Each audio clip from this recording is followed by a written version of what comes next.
Hey, you have Patrick Findaro here, co-founder at Vetted Biz. Very excited to have on Tom Dufore, founder at Big Sky. Tom, how'd you get into the franchising space? Could you tell us a little bit about your background? Sure. Well, thank you first off, Patrick, for having me as a guest. Really appreciate that. And my background in franchising dates back almost 19 years at this point. My first job right out of college just happened to be in the franchise consulting space.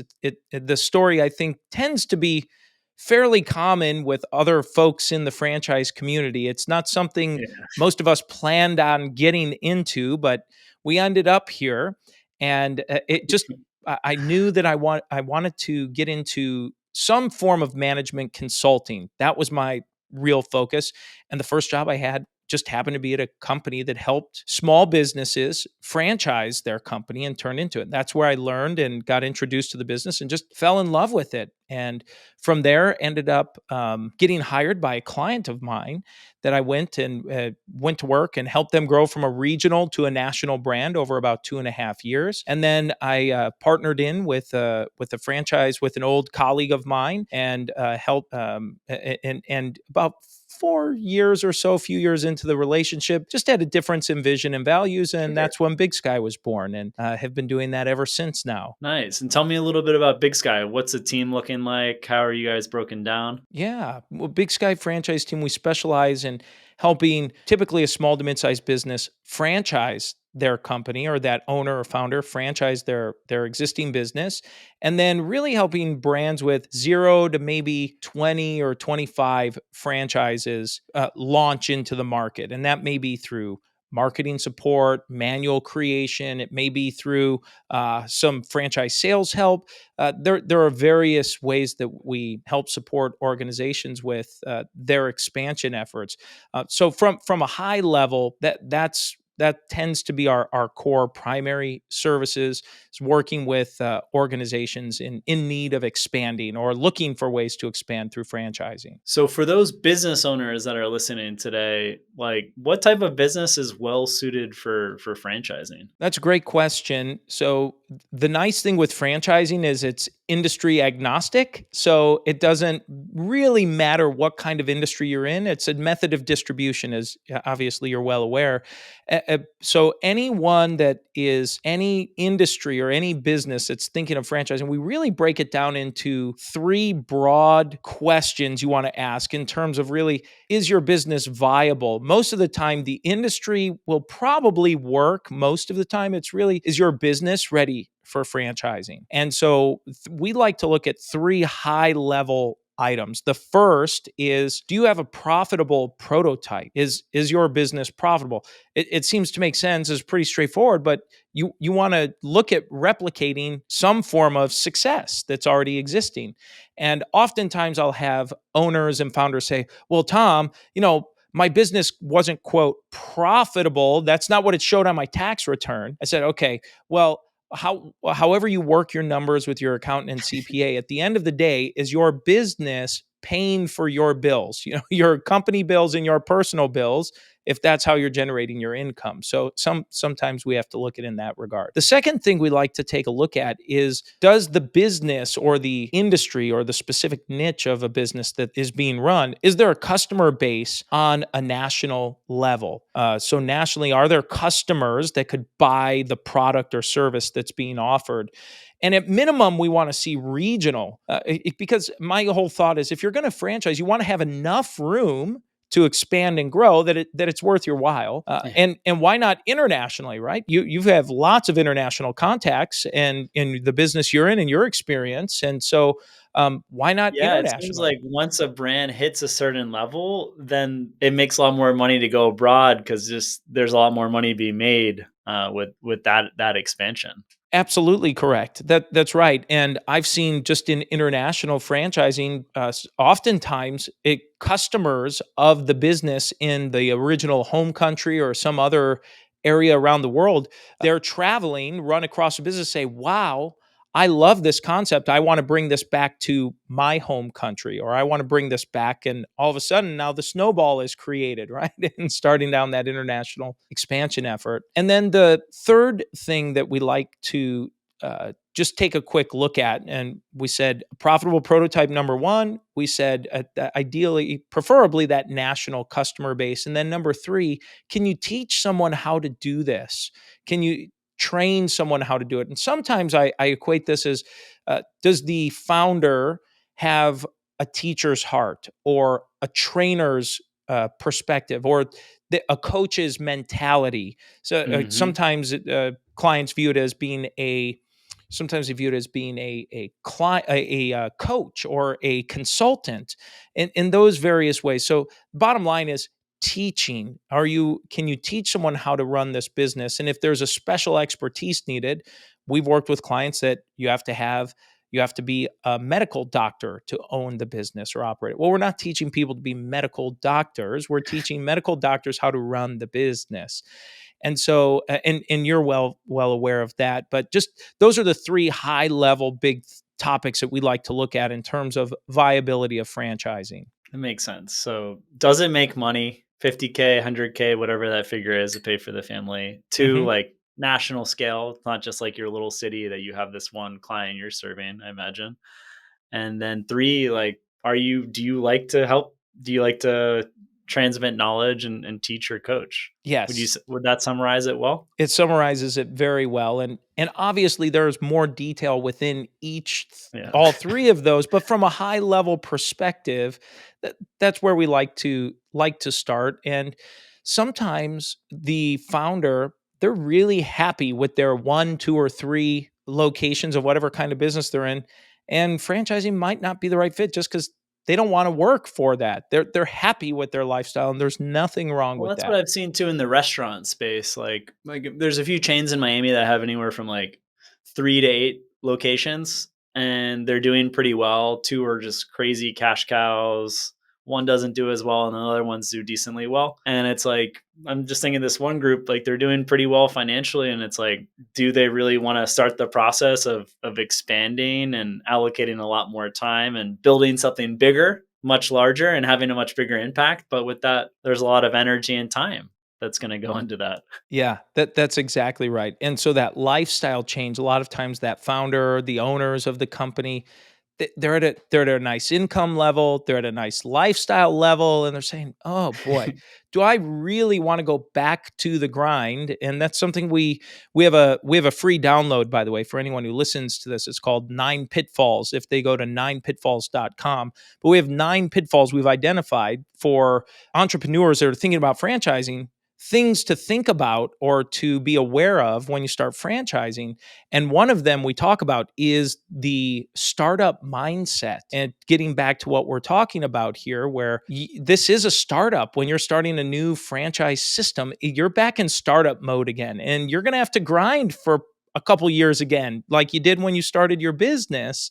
And not everyone is ready to make that move, that mental move. A lot of times it's just mental. Well, it's like you're gonna be a super hardworking student again, basically. You're a teacher and student That's because right. like you have to be learning from Big Sky and other advisors along the way to grow, and you're gonna have to probably check your ego for some of these guys that are already doing very well and be able to learn a lot more about franchising where they have a low base, as well as transmit their knowledge on whatever product or service they're offering. Yes, that's exactly right. Exactly right. And then transition. So we've gone through the business owners. We have business owners, even franchisees that maybe are looking to acquire another business and maybe eventually franchising it because they know the franchise model. So we've kind of captured that. How about those franchisors that maybe the founder is still around or someone bought the company and they have a couple corporate locations and 10 franchise locations or a mix of distributors or licensees? How can you help them, and any guidance for those type of companies that haven't quite hit that 20 unit count or 30 unit count of franchisees? Yeah, that's a great question. And the time of year right now, fourth quarter, when as we're recording this, this tends to be the time when our company and when I get calls and inquiries from many organizations exactly as you described. The original founder is either not involved or is still owns a company but is out of daily operations. The brand has 10 or so locations and are saying, "We've got something here. How do we kind of push through this? We don't want to be sold a bill of, a bunch of documents again, right? We've got the documents, we've got some processes." So they're always a little worried when they start talking to a consultant again, going to sell me something I already bought. And so the nice thing with working with us, we don't want to sell clients things that they already have. We're happy to review it and give some feedback if they'd like. But generally speaking, if we assume that they're working with a solid franchise attorney already, they've got some Yeah. documents, some franchises in place, they have a good starting point. Most of the time, where we find they need the most help is in lead generation for marketing. How do they get leads? And then number two, really having an established sales process at their organization. So we have a franchise sales training workshop that we teach folks how to build this out and how to build out a franchise sales program or a process, I should say, that they take their candidates and leads through. And I found that those two areas in particular tend to be problem areas for franchisors in this situation that you described, or licensors or distributors, whichever it might be, where someone used to be in charge of it and either they've left the company, they've been fired, or it may have very well have been the founder and the founder is not involved anymore. And so no one's really in charge of this sales process. So our role when we come in is to help identify where these gaps are, and then help build out a process for them to take and implement. We're mindful to the fact that we want to help connect. Usually the pieces are there. We're just helping connect the right pieces together and get them back in. And do you prefer to handle like the majority of the sales process as like an outsized organization where they contract you, or training someone on their team?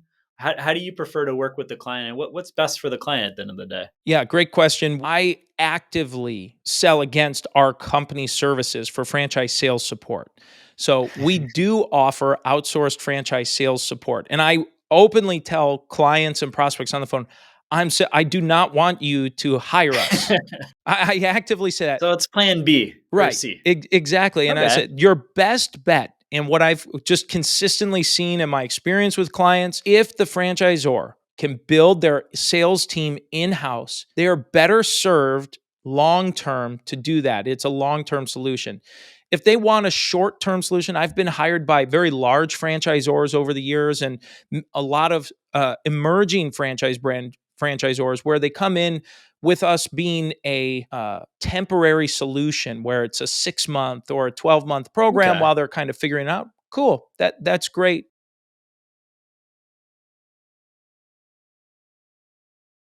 That's exactly right. That's why we don't have long-term contracts. We're non-exclusive when we work with our Nice. clients. So we try to make it kind of teaching the bird to fly, and then they fly Okay. and go out on their own. That's very different than some other organizations that like enter into litigation with the franchisor when like it doesn't go as planned and they go a different path. Yeah, no, I try to be very upfront. I said, number one, build your own in-house franchise sales team if you can. That's why we offer our franchise sales training workshop. That's the preferred method. And if they are really fight us on it and say, no, we really want to engage with your company to help us with the franchise sales process, we really encourage them to be thinking short term. It's 6 months, 12 months. There are some long term clients that we have, certainly where it's a good fit. Most of the time, that's been with franchisors that have gone out. They're often either very mature franchise systems where they're selling anywhere from 1 to maybe 10 franchises a year as a very mature system, or they're a system that has 20, 30, 40 units and they just kind of want to dink and dunk. They want to sell one, 3, 4, 5, 6 a year at Okay. most, and that's really what they're looking for. It's really they don't have And that maybe their full-time need. cost to sell is very low because they're just working with that customer that comes in, or of the existing franchisee's friend, and Yeah. they That don't want to pay out, a lot to acquire that new franchisee. Yeah, that's right. That's right. For the franchise discovery process, like any things like when you come into these systems that maybe have been like stuck at the 20 unit count for, 10 years, any things you see that you just spot like this is not going right with the discovery process and the candidate's not comfortable with this? Yeah, great question. It's very often what I see. What I see most often is the request for a lot of information early in the sales cycle. So the franchise candidate comes in, they inquire, and then they get sent a 10-page franchisee application. And the franchise candidate saying, "Whoa, we just said hello. I said Yeah. submitted an inquiry on your website or through franchise whatever. Here I am. I'm not interested in filling out this It's like the law massive." of reciprocity. Like they give you some information and you give more. You can't ask for 10 pages without giving like all this information also back in return. And ideally, you give it first before they give it to you. That's exactly right. Yeah, we operate under a very similar sales philosophy where the franchisor is more the guide. They're helping Yeah. educate and guide that buyer through the process. And like you said, I like that reciprocity term. You're giving a little and getting a little along the way and building that Build relationship. trust. Yeah, yeah, that's right. Yeah, that's exactly right. And do you find that like the experience that the prospective franchisee has, like when they're being sold the franchise, is kind of similar to also that 10-year relationship, more or less, that they're going to have with the franchisor? Yeah. So do you mean the relationship that's established in the sales process, that behavior translates for That the next? behavior, does it transcend? So say that's like a 4-month process, 6-month process. Mhm. The experience the prospective franchisee has with the franchisor, is it going to be similar when they're now a franchisee, whether it's responsive time or openness?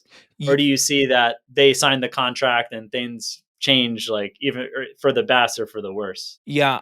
Generally, I tend to see the former, where we have a franchisor, however, the franchisor and the franchisee, how they behave in the sales process is typically how they behave after the sales Yeah. process is over.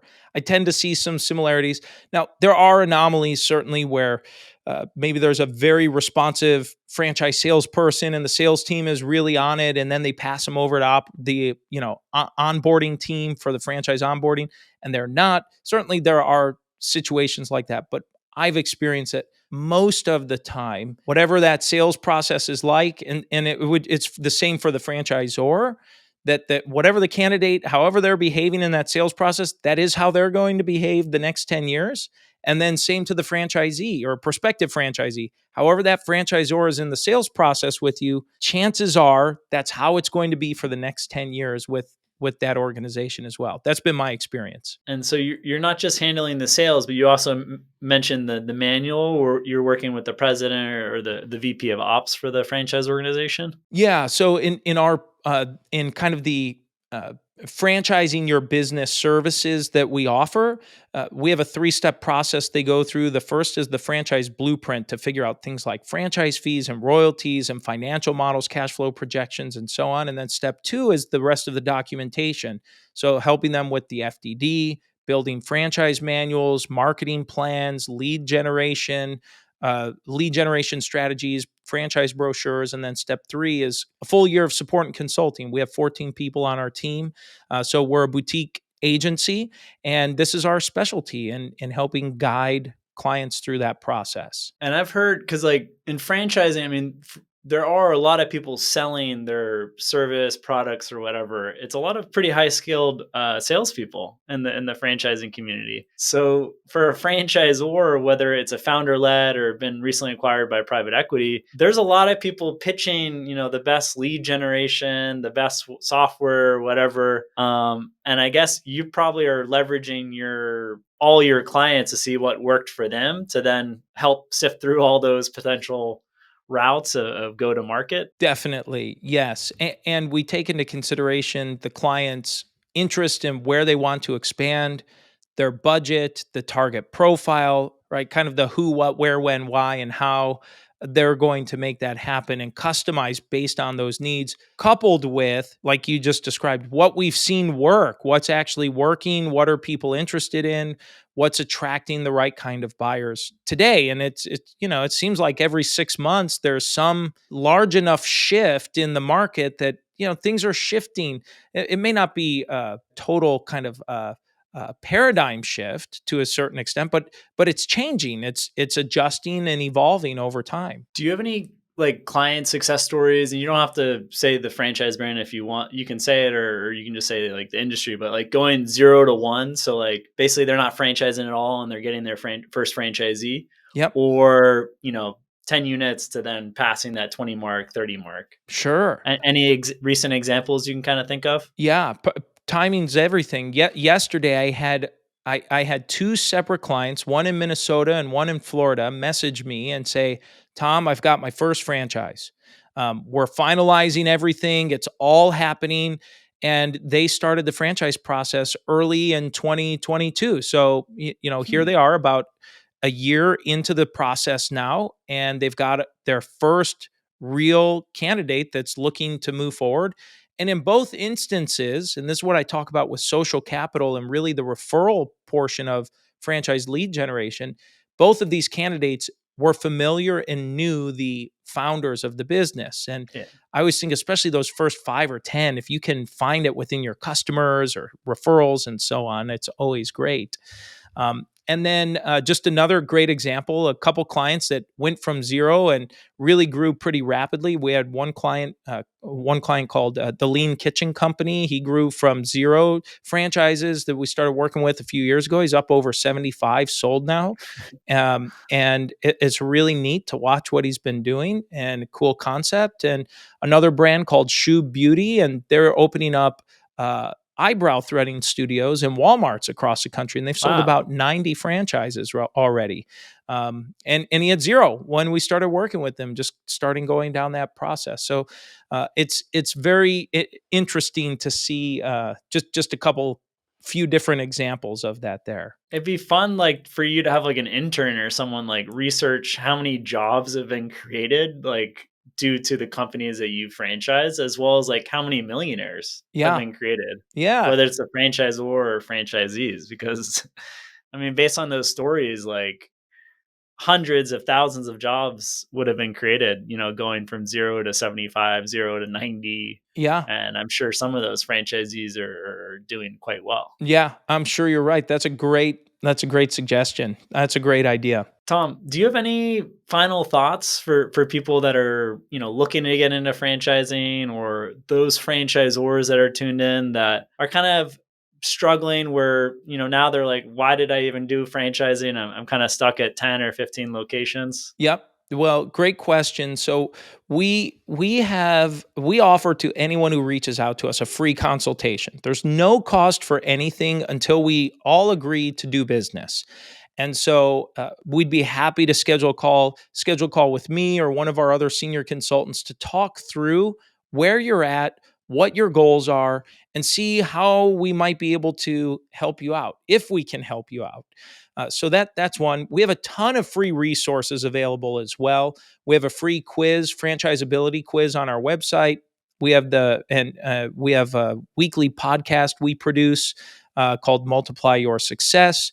We have a webinar series, which we know we intend to have you on, and as you will be a Yeah, I guest would love on to join. upcoming and much of our content as well, to share with our audience what you're doing, which I'm excited about, and just a wealth of free information to help educate someone. So even if you're not ready to talk, we have a ton of free resources on our website to get you started. And then when you're ready for that initial introductory conversation, we offer a free, no obligation, no cost consultation and discussion to talk about your business and your goals. Well, Tom, I really enjoyed today's conversation. Be sure to send me those links so we can include them in the YouTube description, as well as those that are listening over podcast, so they can tap into all those free resources and get some value before that initial consultation with you. Oh, that sounds great, Patrick. Well, thank you for the opportunity. I really appreciate your time. Thanks, Tom. Appreciate it.